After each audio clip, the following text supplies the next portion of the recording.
অনুগ্রহ করে শুনবেন, হাওড়া থেকে বিজয়বাড়া যাওয়ার জন্যে ট্রেন নম্বর 12703 ফলকনুমা এক্সপ্রেস।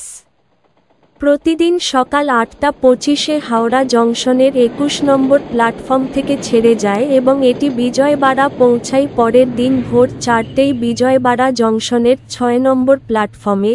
ট্রেনটির মোট যাত্রাপথ 1230 কিলোমিটার, যা অতিক্রম করতে সময় লাগে 19 ঘন্টা 35 মিনিট।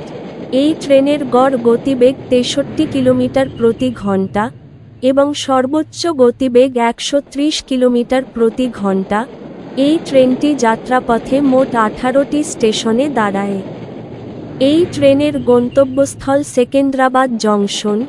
এই ট্রেনের স্লিপার ভাড়া 595 টাকা, সেকেন্ড এসি ভাড়া 2200 টাকা, ফার্স্ট এসি ভাড়া 3719 টাকা। ভিডিওটি ভালো লাগলে লাইক করবেন এবং সঠিক তথ্যের জন্য চ্যানেলটিকে সাবস্ক্রাইব করবেন।